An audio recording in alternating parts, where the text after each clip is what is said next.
se o sistema de defesa de Porto Alegre estivesse funcionando de modo adequado, né, a única região que a gente teria tido problemas era o Sarandi, que é na região norte aqui do estado, da cidade de Porto Alegre. Né? Porque ali é uma região que tradicionalmente alaga, e também sabe, Coquela, quando chove um pouco mais, a região alaga. Tá? Então, o sistema que foi construído na década de 70 né, protegeria Porto Alegre.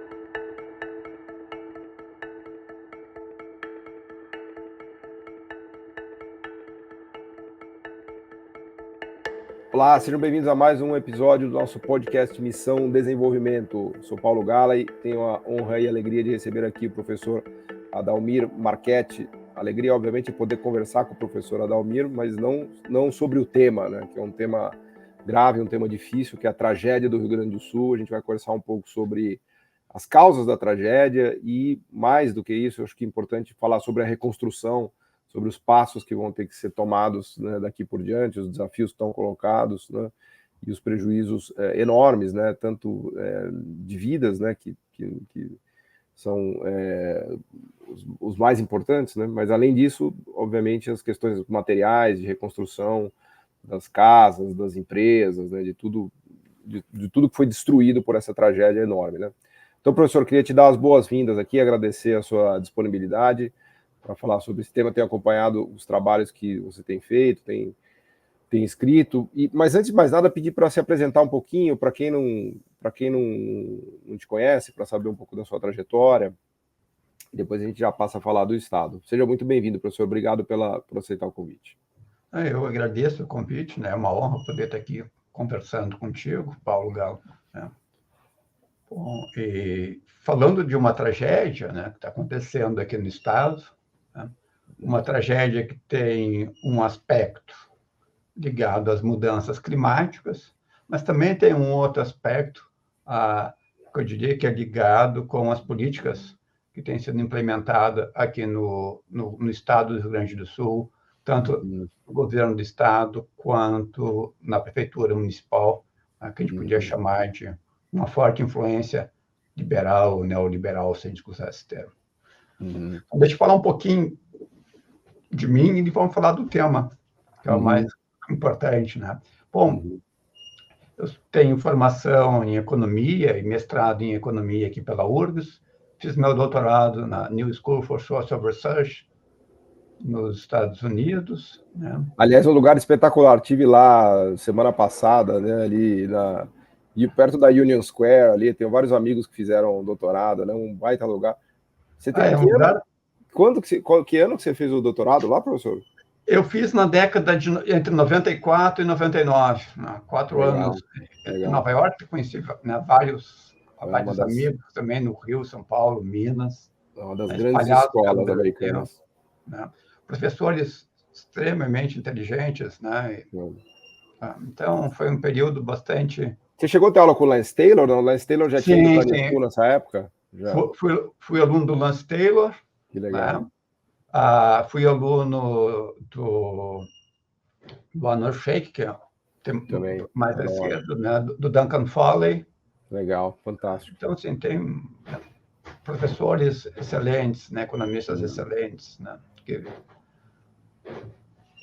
de certo modo, um pouco influenciado por essa tradição de pensamento heterodoxo, né? O que eu tenho trabalhado, Paulo, e assim, talvez seja o meu principal ponto de trabalho, né, é tentar responder, né, digamos, essa questão, né, por que o Brasil foi um dos países, né, líderes em termos de crescimento mundial na década, entre, digamos isso, anos 30, final da Segunda Guerra Mundial, até o final da década de 70, né, de 1980, na virada dos anos 80, até agora, o Brasil passou a crescer a taxas bastante reduzidas. Né? O país, digamos, do futuro, na década de 70, digamos, né, se transformou, né, no país que perdeu, digamos, espaço e perdeu o seu rumo, digamos assim. Né? Claro, associado a essa questão, né, tem uma questão fundamental, né, é como, digamos, nós reencontramos o nosso rumo, né, de crescimento. Claro. Você está dando aulas agora na PUC do Rio Grande do Sul, é isso? Isso, eu Hoje sou é professor professor. titular na PUC do Rio Grande do Sul, né? Uhum. Trabalho no programa de pós-graduação em economia Legal. da PUC, já fazem bastante, né, um número bem razoável de anos. Uhum. Boa. Como um amigo meu contou uma pequena história rápida, né? Ele falou assim, quando ele tinha 13 anos, fizeram uma festa na casa, na casa dele, Uhum. comemorando os 10 anos que a Segunda Guerra Mundial tinha terminado. Ele falou que ele não entendeu assim, por que esse pessoal está fazendo uma festa. Essa guerra terminou faz assim, uma eternidade. Né? Assim, ele tinha 13 anos. Daí ele falou assim, agora, tudo o que aconteceu há 10 anos parece para mim que foi ontem. Exato. Então, assim, o tempo que eu estou dando na aula, um pouco, tinha bastante tempo, mas para mim parece que começou ontem. Né? Boa. Mas vamos lá, acho que vamos começar falando um pouco das causas, professor, porque eu acho que tem, pelo que eu entendo, tem causas que, vamos dizer assim, que são imediatas, né, de questões ali da administração do sistema de proteção da cidade, das bombas, do próprio sistema que foi construído ao longo dos anos para proteger, né, não só Porto Alegre, mas toda a região ali, e tem causas que são mais estruturais, mais profundas, que tem a ver com mudanças climáticas e com a alteração do clima, do meio ambiente. Aliás, diga-se de passagem, o Rio Grande do Sul já vem sofrendo com enchentes nos últimos anos, né? Não foi, me lembro, tive aí um ano atrás e já tinha uma enchente, né, um ano atrás, que obviamente não teve as proporções e as dimensões dessa que a gente vive hoje, mas é algo que já está presente, né, professor? Como é que você organiza essas causas da tragédia, né?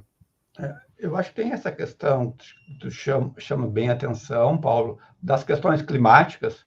O Rio Grande do Sul está numa zona de transição entre uma área fria e área quente. Então, a área de transição onde onde as duas se juntam,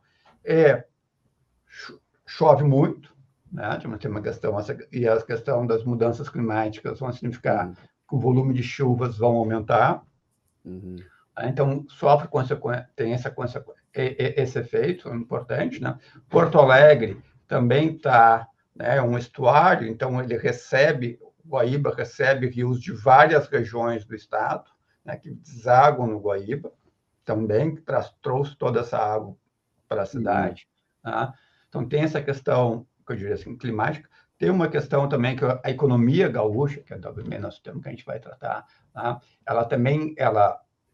Como teve uma opção, digamos, de avançar nessa questão agropecuária, do estímulo à agropecuária, né? Ela sofre muito também por secas. Então, digamos, ela é muito afetada a produção agrícola por seca e acaba afetando também afetando a indústria de transformação, porque no Rio Grande do Sul a indústria alimentar é importante. A indústria alimentar representa mais de 20% da indústria de transformação no Rio Grande do Sul. Caramba. Então, a seca, né, ela atinge a agricultura, mas ela também atinge diretamente aqui a indústria alimentar, que ela é pulverizada pelo Estado, é a indústria mais pulverizada que a gente tem aqui no Estado. Tem toda a região tem uma pequena indústria, uma agricultura, a agricultura combinado com essa indústria alimentar. Que, aliás, São Paulo depende muito disso, né? Me lembro na greve dos caminhoneiros que a gente ficou sem comida em São Paulo porque os alimentos de São Paulo são muito dependentes da indústria do Sul, né? De Santa Catarina, do Rio Grande do Sul, né? Então, a economia gaúcha vem sofrendo por essa questão climática há bastante tempo, não é de hoje. E, de novo, né, não se tem uma resposta, né, por essa questão do clima. Né? Essa falta de resposta, né, se associa numa questão que tu chamou bem a atenção, né, Paulo? O sistema de proteção contra a enchente em Porto Alegre, ela foi pensada na década de 60 e se terminou de construir na década de 70. Né? Se parou de planejar e pensar o desenvolvimento do país. Inclusive de se planejar o sistema de proteção. Aliás, me chama a atenção porque a Lagoa dos Patos, tudo isso que você falou do estuário, só para ficar aqui ainda no primeiro capítulo da geografia, eu estava estudando isso um pouco melhor, é impressionante, porque todo esse sistema deságua na Lagoa dos Patos, que tem um pequeno sistema de vazão só para o mar, né? Ou seja, quando a lagoa enche de vez, todo mundo é afetado, né, professor? É um sistema bastante frágil, né? Se a gente parar para pensar da ótica ali da constituição geográfica, né? Exato. Digamos assim, poderia se resolver se tivesse um planejamento, visão de longo prazo, que se perdeu na economia brasileira, né, Paulo? A gente poderia ter já solucionado esse problema. Né? Se a gente tivesse mantido uma concepção de planejamento, né, e de construção de país. Né? Eu acho que essas questões da enchente no Rio Grande do Sul se ligam, né, às transformações, né? E aí nós saímos da geografia, entrando para a seara da política e da economia, né? Ela se liga com o modelo econômico adotado, né, lá final dos anos 80, né, com o neoliberalismo, né, e essa concepção de que o mercado, por si só, vai ser capaz de resolver, né, tudo, vai resolver os nossos problemas, quando não é bem assim. Né? Que você destacaria ali na parte né, ainda nesse capítulo de proteção da cidade, foi só uma questão de falta de investimento, foi uma questão do sucateamento do sistema, ou uma combinação de tudo? Assim, quanto que a gente pode botar na conta de uma falta de um sistema de proteção à tragédia? Ou a construção de sistemas mais sofisticados para bombeamento da própria Lagoa dos Patos? Como é que é a sua visão em relação a isso, professor? Se o sistema de defesa de Porto Alegre tivesse funcionando de modo adequado, né, a única região que a gente teria tido problemas era o Sarandi, que é na região norte aqui do estado, da cidade de Porto Alegre. Né? Porque ali é uma região que tradicionalmente alaga, e também sabe que quando chove um pouco mais, a região alaga. Tá? Então, o sistema que foi construído na década de 70, né, protegeria Porto Alegre, tá, mesmo no Sarandi, porque também é uma região relativamente mais nova, de ocupação mais nova na cidade. Tá? Claro que quando se pensou o sistema de proteção na cidade, se tinha uma visão da cidade da década de 60. Tá? E se tivesse sido renovado, mantido a contento, né, Porto Alegre o efeito sobre Porto Alegre teria sido bem menor. A região metropolitana de Porto Alegre, sim, ela não conta com um sistema de defesa, né, pensado. Né? Tem pequenas coisas feitas ali. Então, a invasão, por exemplo, de Canoas, que é uma cidade importante no Rio Grande do Sul, é a segunda maior cidade da região metropolitana de Porto Alegre. Né? Quase 2/3, aproximadamente 2/3 da cidade foi inundada. Foi a cidade que mais sofreu em termos de inundação. Né? Por exemplo, a Refap fica em Canoas. Né? Que a Refap é quem faz da Petrobras aqui, que faz a refinaria da Petrobras. Né? Mas fica numa região que não foi inundada. Tá. Então, faltou uma combinação, né, de uma sequência, né, de políticas de governos, né, que foram destruindo a capacidade do Estado, né, de pensar o Estado, de pensar o futuro, né, de planejar destruição, né, da inteligência. Por exemplo, Porto Alegre tem o DEP, que é o Departamento dos Esgotos Pluviais, que justamente cuidaria disso. Cuidaria disso, né? Mas o DEP foi fechado em 2017. É a primeira cidade do Brasil, grande cidade do Brasil, a ter um departamento exclusivo. Caramba, que isso é ironia do destino, né? Para pensar essas questões, foi fechado pelo em governo 2017. Do PSDB. E mesmo o governo Mello, né, digamos, surgiu agora, né, denúncias de que há anos, né, já temos alguns engenheiros do Departamento Municipal de Água e Esgoto que estava sendo preparado para ser privatizado, né? Vem denunciando, mostrando, digamos assim, o sucateamento, né, do sistema de proteção às enchentes em Porto Alegre. Imagino que deve ser bombas obsoletas que não funcionam, sistema dos diques sem manutenção. Imagino que exatamente. Por exemplo, as comportas que seriam fechadas do muro, né? Uma vergonha. A comporta foi fechada com um trator, porque não tinha um sistema de acionamento, digamos, automático. Nossa. Tá? Que fechasse as comportas e selasse as comportas. Caramba, nós estamos em pleno 2024, tem que fechar a comporta com trator, né? Brincadeira. Isso, exatamente, porque também não estavam funcionando direito. E é claro que uma comporta fechada desse modo começou a vazar. Né? Então, uma série de erros, né?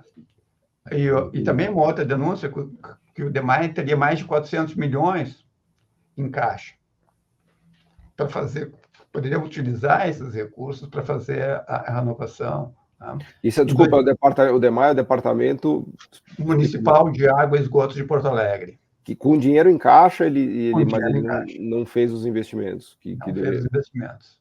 Né? Também tem a questão, né, essa questão do desmonte do setor público, né, e das empresas públicas para serem privatizadas. Né? O próprio governo Leite, há pouco tempo, ela privatizou a Corsan, que é a companhia estadual de abastecimento de água do Rio Grande do Sul. É verdade, me lembro disso. É uma gigante aí do Sul, né? Isso, e ela atende a água de grande parte dos municípios gaúchos. Tá? E uma privatização muito contestada pelos funcionários e pelo sindicato dos engenheiros aqui, pelo preço que foi vendido, né? E é claro, digamos, né, o papel que a água, né, e o saneamento e o esgoto cumprem na vida das pessoas, como que a enchente está mostrando agora. Né? Além disso, né, o governo Leite ele priorizou a questão, né, da renegociação da dívida. Né? Interessante, o governo Leite, né, o Leite sugeriu que as leis fiscais, do teto do gasto e essas outras questões associadas, né, não fossem, durante o período da enchente, não fossem respeitadas, né? Mas o governo Leite propôs e aprovou uma lei de teto do gasto estadual. Dele mesmo, né? Dele mesmo, exatamente. Né? Então, a tragédia mostra, digamos, essa contradição desse modelo neoliberal, né, que ataca o Estado. Mas quando chega a crise, chegam os problemas... Né? Só tem o Estado para salvar, né? Exatamente. Tá. Fala, Paulo. Não, eu queria passar para o tema do tamanho dos prejuízos, que eu vi algumas análises que você fez para, né, fazer algumas contas, né, do tamanho do estrago, do prejuízo. A gente estava falando talvez o setor agro, seja, em termos de tamanho do setor, eu estava vendo que ele representa 12% da agricultura do país, né? No curtíssimo prazo, ele talvez tenha sido o setor mais prejudicado, mas a destruição de estoque de capital, de casas, de infraestrutura, de rodovias, de estradas, de pontes, acho que é bastante dramático também, né, professor? A infraestrutura do Estado foi muito prejudicada, né? A gente está falando mais de Porto Alegre, mas foram mais de 400 municípios afetados, né, de alguma maneira, né? O que a gente tentou, no texto ali, tenta dar uma olhada, digamos, fazer essa separação entre, né, o estoque, né, de capital, digamos, que é necessário para produzir, né, bens e serviços, olhando, digamos, para infraestrutura, máquinas, equipamento, né, e residências, para separar de qual é o efeito do fluxo, né, de efeito do PIB e que geraria renda, né, tanto lucros, salários e impostos. Né.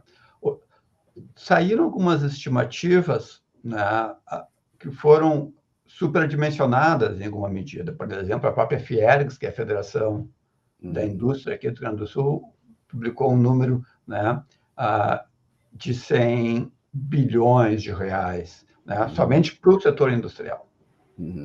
Então, a minha ideia, né, e a ideia do meu coautor, o Alessandro Miebach, era tentar ter um número, tentar, de algum modo, medir, olhando a experiência internacional, chegar a algum número que a gente pudesse ter uma ideia melhor, né, da dimensão do estrago. Porque a economia gaúcha ela já vem com problemas, não é de hoje, ela já vem com problemas, né, ela tem perdido espaço na economia nacional ao longo do tempo. Então, assim, a crise agora, a enchente vai agravar esse problema. Não, e com problemas de infraestrutura graves, né? Eu tive aí na região de Panambi, aliás, eu fiquei fascinado com a competência industrial das empresas de Panambi, ali abastecendo o agro e tal. Só que a estrada que você vai de Porto Alegre até Panambi é uma vergonha. Sim. Uma vergonha. Estrada assim de mão dupla, cheia de buraco. Aí para tampar buraco tinha que fechar a estrada. Eu falei assim, tive aí em 2023. Eu falei, como é que é possível um polo produtivo tão interessante como o de Panambi, com empresas tão interessantes, tá conectado com a capital de uma maneira tão precária, assim, uma coisa que eu saí chocado com a qualidade da infraestrutura daí, professor. Foi assim chocante para mim isso. Esse problema da infraestrutura no estado é um problema que já bastante presente, Paulo, né? E que digamos, né, a enchente vai tornar mais precária ainda, né? Uma situação que já tem sido difícil. Tá?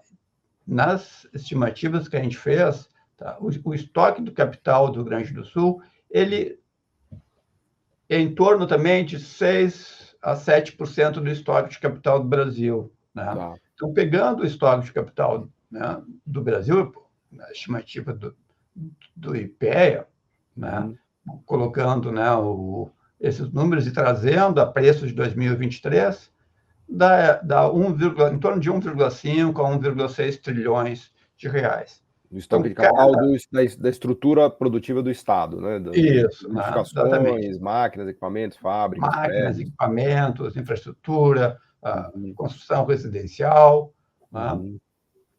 Então, digamos, cada 1% de estrago do estoque de capital dá em torno aí de 15 a 16 bilhões de reais. Tá? Então, se a gente fez, olhando a literatura internacional, assim, se a gente considerar né, um número parecido com a destruição, né, em torno de 2%, um pouquinho mais. Em geral, as catástrofes chegam a 2%. Se pegar furacão Katrina, todas essas grandes catástrofes.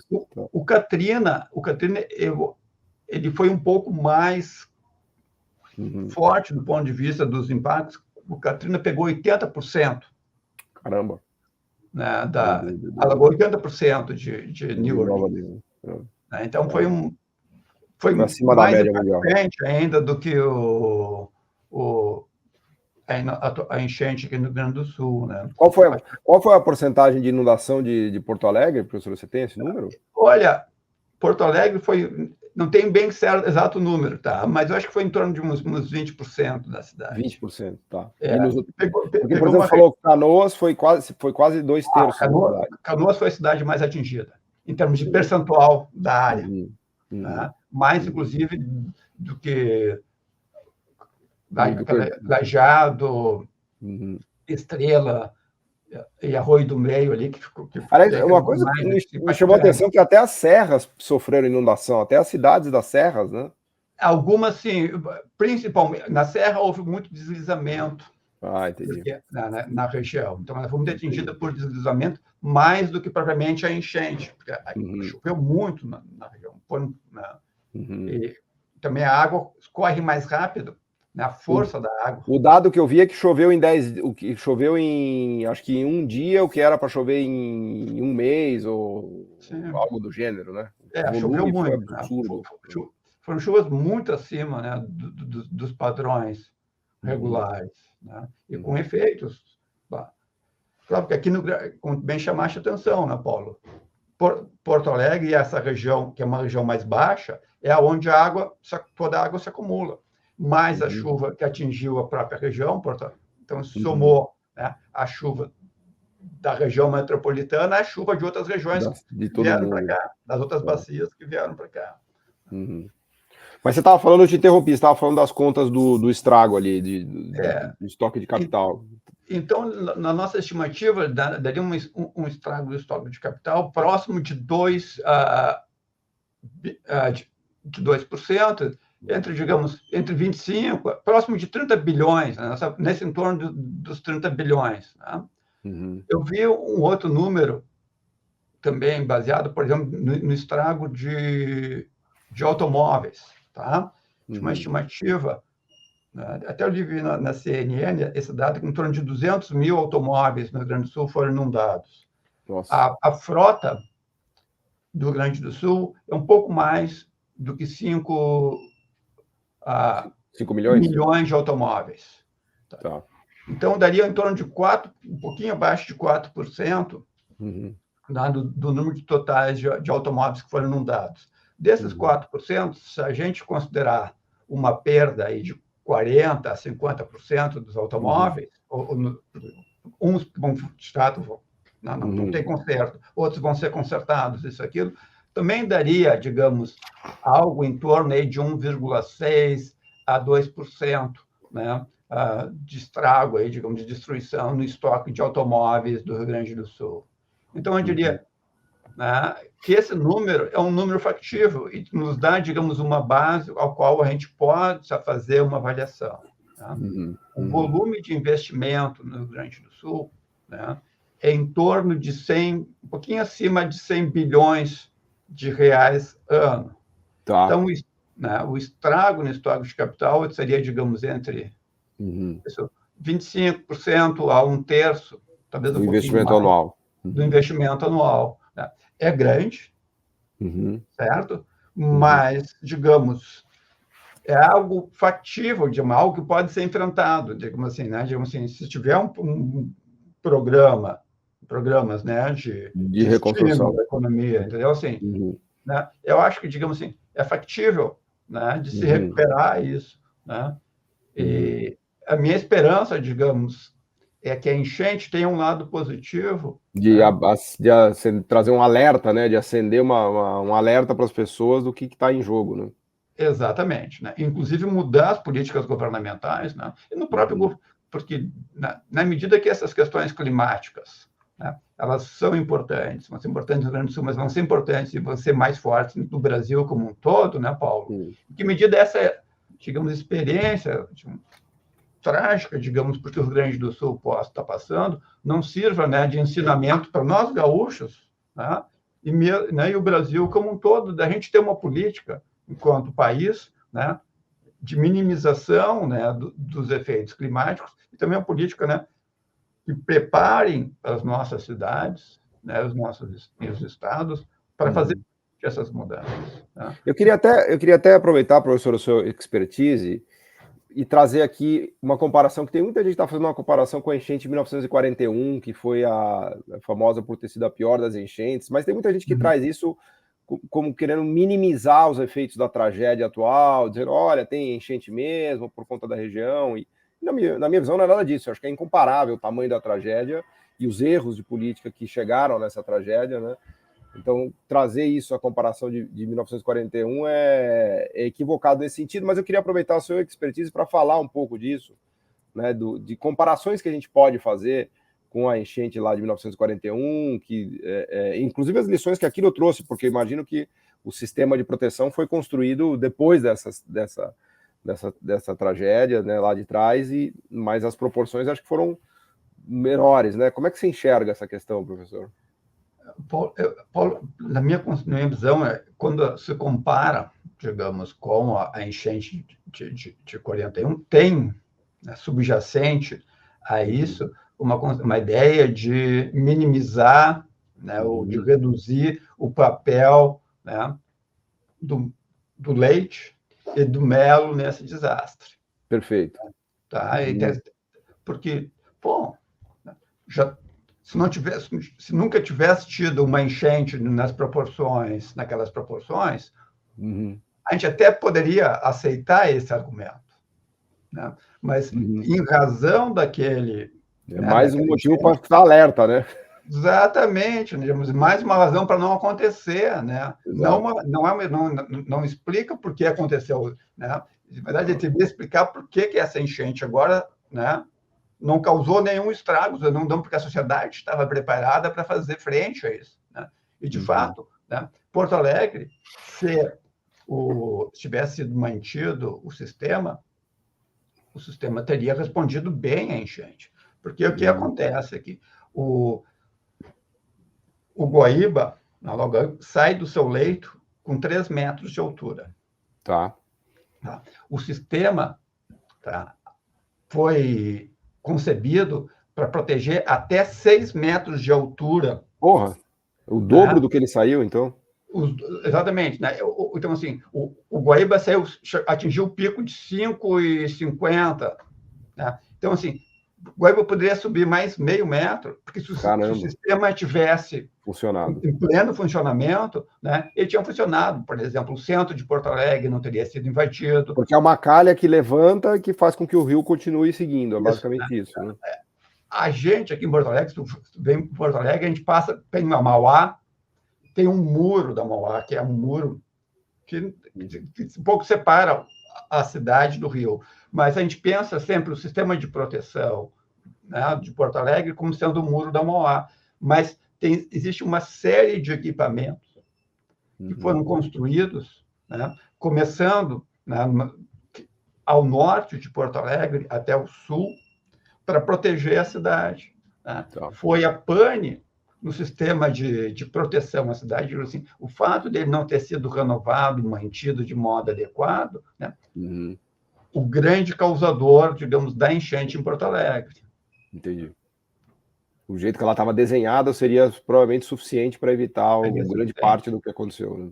Isso. Do ponto de vista da engenharia que foi pensada, a engenharia funcionou. Estava correta. O que o que errou foi a economia, não foi a engenharia. Vamos colocar dessa maneira. O modelo econômico que estava subjacente, né, aos administradores, né, que estavam isso, digamos, a Corsã já tinha sido vendido, né, tinha sido preparado para vender, o DEMAI estava sendo preparado para ser vendido. Né? Bom, não vamos botar dinheiro em esgoto, né, e proteção da cidade, a gente tem que vender a empresa. É claro, porque a empresa com caixa alto vale mais, né? Exatamente, né? Vale mais, né? Atrai mais interessados. Agora, eu achei muito interessante, professor, essa conta que você fez do tamanho da destruição de mais ou menos 30 bilhões de reais do estoque de capital, em comparação com o fluxo de investimento anual, que é de 100 bilhões, não tinha essa proporção, né? Achei até, para ser sincero, achei até menos grave, né? Você imaginar que 1/3 do fluxo anual de investimento do Estado equivale ao estoque que foi destruído, né? Não é assim, é claro que foi algo catastrófico, ninguém aqui está querendo minimizar a tragédia, mas é uma conta que é o que você falou que está no horizonte do Estado conseguir se articular para se recuperar, para fazer investimentos dessa magnitude. Né? Quais são os desafios de reconstrução, professor? O Estado está com contas também em dificuldade, está sujeito a uma série de regras, o governo federal agora parece que vai flexibilizar a questão de pagamento de juros, etc. Quais são os desafios que estão colocados na sua visão para a reconstrução, para fontes de financiamento, para o papel do Estado, o papel do investimento público, o papel da iniciativa privada? Como é que a gente tem que encarar essa reconstrução do Rio Grande do Sul, professor? Bom, a gente entra num aspecto importante, tá? Eu gostaria de começar a chamar a atenção, que é a dívida do Rio Grande do Sul. Essa dívida, né, foi em vários estados. Né? Qual é o montante da dívida? Você tem de cabeça o valor? O montante da dívida é acima de 100 bilhões. Tá. Né? O problema é que essa dívida está sendo... Né, ela começa no final lá do governo de Fernando Henrique Cardoso, onde os vários estados assinaram, né, processo de renegociação. Né? Associado a essa renegociação da dívida, estava uma ideia implícita, né, ao modelo neoliberal de reduzir a capacidade dos estados regionais de fazerem políticas de desenvolvimento. Inclusive de tomar dívidas, né, em relação a bancos e tudo mais. Né? E de fazer projetos próprios de desenvolvimento que não seguissem, digamos, o modelo, digamos, onde tivesse pedir amém, né, para Brasília. E isso tem limitado, né, a questão da dívida, é um aspecto da crise das finanças do Rio Grande do Sul, né? Tem limitado a capacidade do Estado de fazer investimento, de fazer políticas de desenvolvimento, né? Tem um outro aspecto, né, também associado ao Rio Grande do Sul e aos estados de ocupação mais antiga, que tem uma burocracia pública, né, mais antiga, que é a questão, né, do pagamento das aposentadorias, que também tem um peso importante nas finanças estaduais, mas também, digamos, então aqui no Rio Grande do Sul, né, as finanças do Rio Grande do Sul um pouco comprometidas com o passado, seja no pagamento de juros, seja nessa questão da aposentadoria. Tá? Bom, isso reduz a capacidade do Estado de fazer investimento em infraestrutura. Mas isso não significa que se o Estado do Rio Grande do Sul tivesse capacidade financeira, se investiria em infraestrutura. Porque tem digamos, um tipo de governo, uma concepção de que, digamos, quem tem que investir, né, puxar o processo de desenvolvimento, né, é o setor privado. Então, por isso, o processo de desmonte do Rio Grande do Sul continuou ao longo do tempo, né, com a privatização, né, das empresas de energia elétrica, com a privatização, né, de várias empresas estaduais. Né. O que não foi privatizado no Rio Grande do Sul é o Banrisul, né, e justamente vai ter um papel-chave na economia gaúcha e vai ter um papel-chave, eu acho, no processo, né, de defesa das pequenas e médias empresas e dos próprios setores pequeno e médio produtor agrícola. Né. Saiu um estudo do BTG, aliás, que eu li hoje de manhã, analisando as empresas que estão aqui no Rio Grande do Sul ou que estão expostas à economia do Rio Grande do Sul ligada à Bolsa de Valores. Né. O resultado do trabalho é que o efeito tem efeito, mas vai ser pequeno. Né. O Banrisul talvez seja como está muito exposto à economia gaúcha, vai ter um efeito maior. Então, se o governo federal anunciou uma transferência de renda de 5.100 para cada família, para ajudar no processo de reconstrução residencial, pequena reforma, comprar os móveis, domésticos. Apesar de o número ser um número interessante, R$5.100, né? Esse número poderia ser um pouco maior. Tá? Porque, relembrando o caso do Katrina, quem teve mais dificuldade em se readaptar ao pós-Katrina foram justamente a população mais carente, né? Menor renda, a população mais carente. Né? Então, eu acho que talvez se pudesse pensar aqui mais mecanismos de transferência de renda para a população. Tem um aspecto importante, né, e isso no Brasil como um todo, né, a reforma trabalhista aumentou a precarização do mercado de trabalho. Bom, as pessoas não têm mais FGTS, não tem mais nada disso, né? Não tem mais nada disso. Então, assim, elas dependem do seu trabalho para ter um fluxo de renda para se manter. Aí esse é um problema, muitas pessoas não estão conseguindo trabalhar. A atividade econômica foi destruída, né? As pessoas tá parado, né? Não tem emprego, né? Exatamente. Por exemplo, muita gente de Canoas, né? ou na região dos vales, ou a região do Vale do Rio dos Sinos, ali, que trabalha em Porto Alegre, não pode vir trabalhar em Porto Alegre. Então, estão sem renda, basicamente. Então, talvez, né, aumentar os mecanismos de transferência de renda para a população de mais baixa renda. Né? Para já, isso para já. Isso são medidas de curtíssimo prazo. Né? Imediatamente. Isso é uma coisa imediata. Né? Né?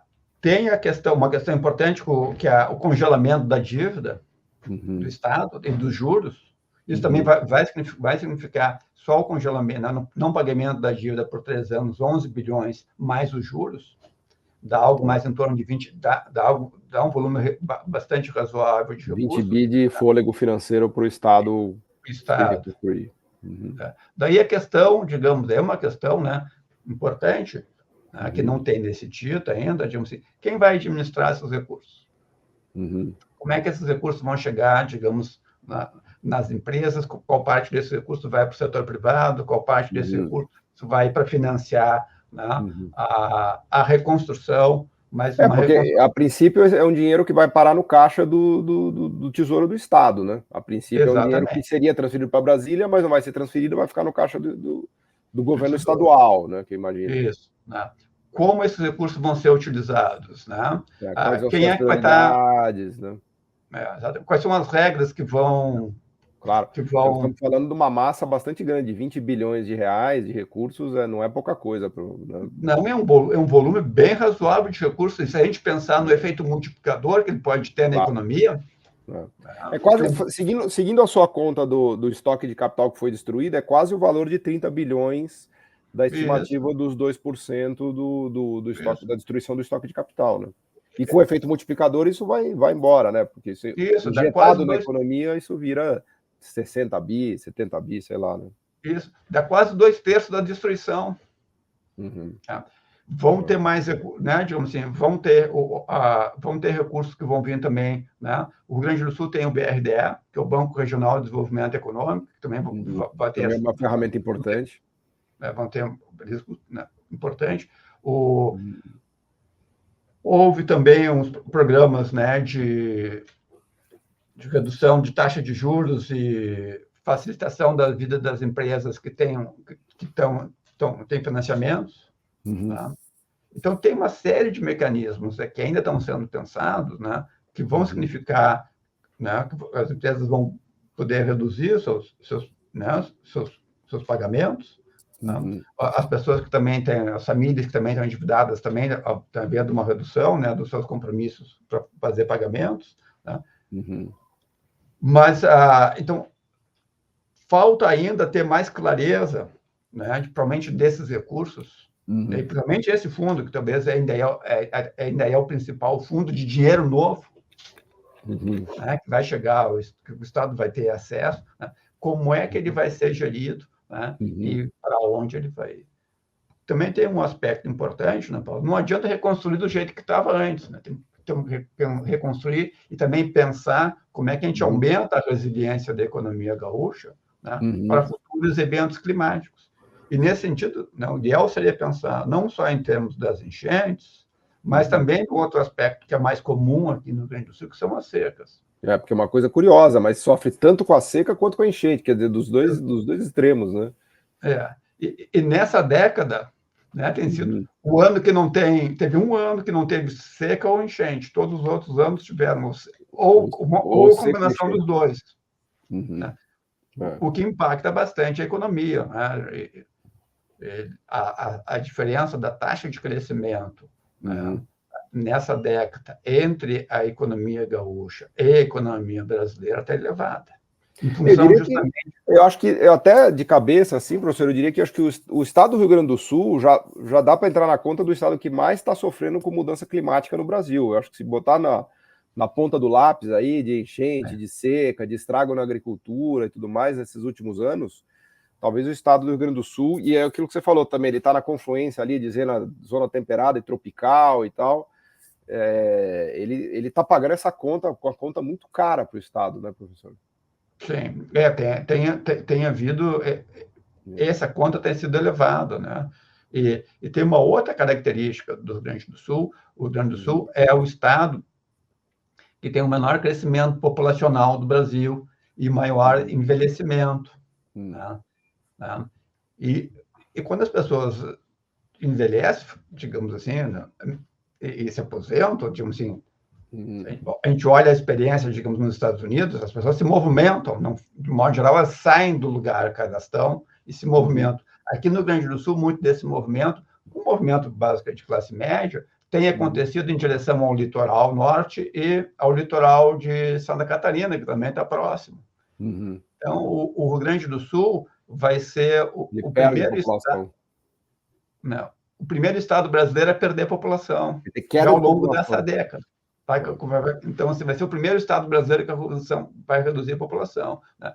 Então, tem, de certo modo, né, na economia local, essa combinação de clima com as mudanças, né, na estrutura populacional, no movimento populacional, tá? Um debate na sociedade gaúcha aqui, digamos assim, um certo receio, né, do crescimento do Estado e do futuro do Estado, né, frente a essas mudanças, né, que estão acontecendo.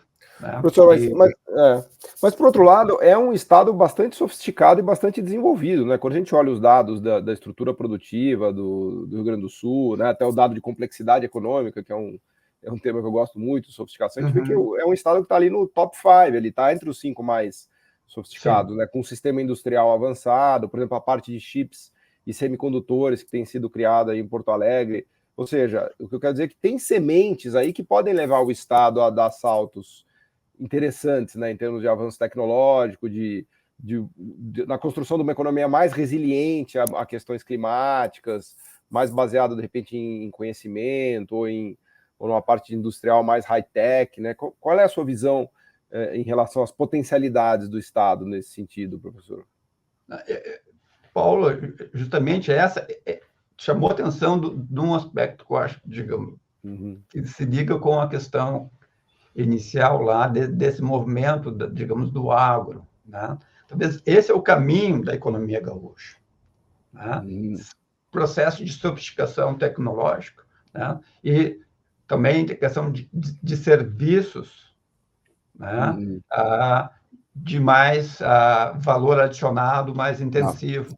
Tá? Por exemplo, o Rio Grande do Sul tem um sistema universitário bastante desenvolvido e espalhado pelo Estado. Né? A gente tem centros tecnológicos de excelência, em várias regiões do Estado, aqui do Rio Grande do Sul, tem um sistema de universidades comunitárias bastante interessante, que é bastante próprio aqui do Rio Grande do Sul. Tá?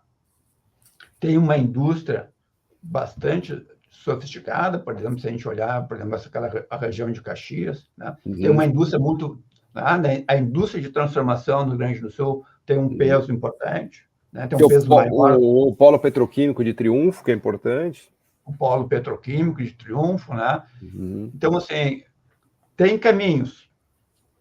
Tá? Mas para isso, digamos, talvez assim, o que a gente precisasse, né, que o Estado abandonasse essa trajetória, né, de que eu diria uma trajetória, né, de uma forte influência liberal. De lavar as mãos em relação ao processo de desenvolvimento, né, por assim dizer. Né? Isso, né? E tivesse né, uma política mais incisiva, né? Uma política de caráter mais desenvolvimentista, justamente nesses novos setores, e justamente são setores onde a economia gaúcha, né, ela teria condições de ser competitiva a nível nacional e, é claro, também a nível internacional, né? Digamos, a gente tem que pensar hoje dessa perspectiva, dessas duas perspectivas, né? E parar de, digamos assim, parar de exportar boi em pé, né? E começar, digamos, a avançar para esses setores de alta tecnologia, né? Que a economia gaúcha tem capacidade de produzir. Pô, inclusive máquinas agrícolas, implementos agrícolas, a química ligada ao agrícola, tem tanta coisa que pode ser desenvolvida aí. Já tem, eu de novo, volto a repetir, eu fiquei muito bem impressionado com a visita que eu fiz lá em Panambi, com a quantidade de empresas ali, industriais, né, desenvolvendo soluções para o agronegócio, mas industriais, na essência, pensando em máquinas, equipamentos, inovações, que eu acho que pode ser um caminho, né? Sim, o Rio Grande do Sul tem regiões, né, que são bastante desenvolvidas, principalmente regiões que combinam, né, média e pequena propriedade agrícola com a produção industrial. Eu acho que essa combinação é uma combinação, digamos, para usar uma expressão, uma combinação que dá samba, né, uma geração, uma combinação de futuro. Né? Aliás, até parecido com a Nova Inglaterra, lá com o que deu certo nos Estados Unidos, num certo sentido. Exatamente. Lá. E também tem uma estrutura, tem uma região com uma estrutura produtiva mais baseada na grande propriedade fundiária, daí temos mais, aí começam os problemas, né? Mas eu acho que essa região, digamos, esse aspecto que bem chama a atenção, pô, essa combinação, né? Eu diria assim, essa é uma combinação importante, né? Inclusive, né, uma coisa interessante, a produção de vinhos no Rio Grande do Sul, né? Claro, cresceu ao longo de muitos anos, né? Quem aqui nunca tomou vinho do Rio Grande do Sul? Que combina, né, digamos assim, o Estado tem uma Embrapa do vinho, né? Tecnologia de produção de vinho de qualidade, né? Também o setor privado, que avançou bastante, né? Digamos assim, o setor privado avançado na produção de vinho, né? Esse setor, por exemplo, foi pouco afetado pela enchente. Então, digamos assim, né? Como é que pode combinar esses setores modernos, que ao mesmo tempo são capazes de dar respostas para as questões ambientais, e mesmo tempo capazes de produzir, né, com valor adicionado elevado, né, produção de emprego de qualidade, né? Eu acho um outro aspecto, eu acho que é importante, né, a gente chamar a atenção, né? A gente tem que gerar emprego de qualidade nesse país, né? Não só no Rio Grande do Sul, no Brasil, pague bons salários que permitam que as pessoas, né, cresçam, que as pessoas, né, tenham famílias, que essas famílias, uma vida digna, tenham uma vida digna, né? Isso é fundamental, né, Paulo? Quando a gente fala em crescimento econômico, a gente está falando nesse sentido, né? Claro. Crescimento econômico que vai capacitar as pessoas a terem uma vida digna, uma vida que vale a pena ser vivida, digamos assim. Não é uma abstração de economista, né, professor? Pelo contrário. Não.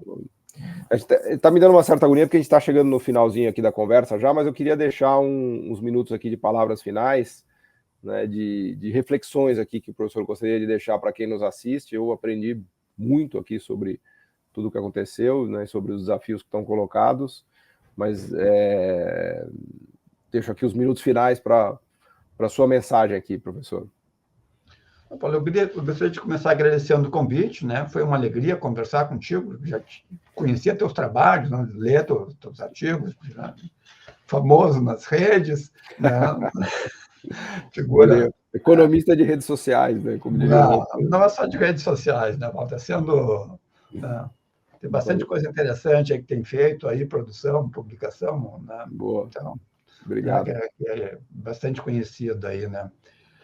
Então, eu agradecer, né, o convite, né, uma honra poder estar aqui conversando, né, falando aqui sobre o Rio Grande do Sul, né? Eu fui presidente da Fundação de Economia e Estatística, né, durante um período quando eu conheci bem, né, sempre estudei, né, acabei estudando bem o Rio Grande do Sul, né? E o Rio Grande do Sul, os gaúchos, eles são um pouco, assim, gostam muito do seu estado, mas também assim, são abertos ao mundo. Então, digamos, né, ao mesmo tempo que são bairristas, né, são cosmopolitas também. São cosmopolitas ao mesmo tempo, né? Eu acho que essa é uma maneira, né, digamos, de ser, né? Eu queria dizer, talvez isso, né, digamos, né, que essa enchente, né, que esse desastre, né, na vida das pessoas sirva, digamos, né, como uma espécie de um chacoalhão, né, para as lideranças do Estado, né? Das diferentes lideranças, seja mais à esquerda, seja mais à direita, para que se possa construir algo a partir desse desastre que avance nesse sentido que tu bem chamaste a atenção, né, Paulo? Assim, o que o Estado tem de positivo, né? Por onde a gente pode, né, seguir caminhando, né, e reconstruir, digamos, né, e sair, né, dessa situação bastante difícil que a gente está, né? E também agradecer, eu acho uma coisa, né, digamos assim, a solidariedade, né, que a gente tem visto em todo o Brasil, de novo, entre todos os segmentos, entre todas as regiões brasileiras, né, de várias áreas, né, da universidade, do setor privado, dos influencers, né, um movimento que muito forte, muito impressionante, forte, né, e que para a gente aqui, né, foi muito importante. Essa questão, né, da solidariedade que o resto do Brasil mostrou com o Rio Grande do Sul. Acho que foi um aspecto bastante positivo, né? E, é claro, a gente fazer a nossa tarefa aqui de reconstruir, de reorganizar a economia gaúcha, né? E meu trabalho foi um pouco nesse sentido, dizer assim, gente, assim, é um evento difícil, né? Principalmente para as pessoas, né, que foram mais prejudicadas e geralmente as populações mais pobres, né? Mas, né, a gente continua assistindo, o impacto vai ser elevado no primeiro momento, mas é possível, né, a gente sair dessa, dado que também assim, ele é grande por um evento, mas também não significa que, né, a destruição completa da infraestrutura do Estado. Boa. Muito obrigado, professor, por essas palavras, por essa conversa. Obrigado por aceitar nosso convite aqui. Desejo força aí na reconstrução de tudo, da vida de todos, né? E reforçar aqui o convite para as pessoas, para quem puder ajudar, ajude, né? Essa rede de solidariedade que foi montada no Brasil, impressionante, né? Como isso tem funcionado, e para esse momento de curto prazo é muito importante, né, professor? Porque o Estado vai se reconstruir, as coisas vão ser refeitas, o desafio é grande, mas para já, né, as pessoas realmente têm uma necessidade enorme, né, especialmente a população mais pobre, que está carente de emprego, de trabalho, de renda, né, eventualmente até passando fome, passando frio, agora entra ainda a época de frio, né, então há um desafio de curto prazo bastante duro, né?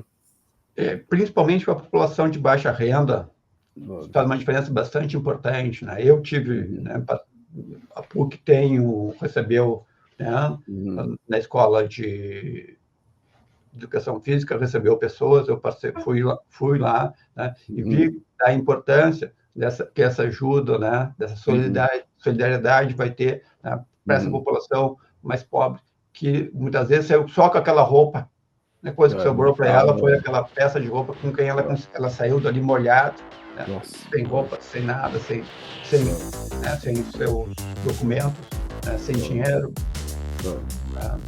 Então, é muito importante, Paulo.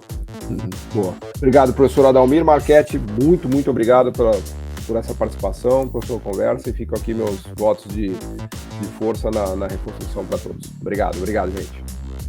Obrigado.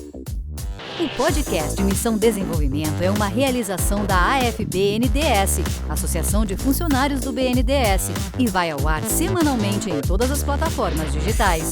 O programa tem direção de Felipe Peçanha, produção de Tatiana Gurgel e edição de Pedro Rocha. Para saber mais, acesse nosso site www.missãodesenvolvimento.com.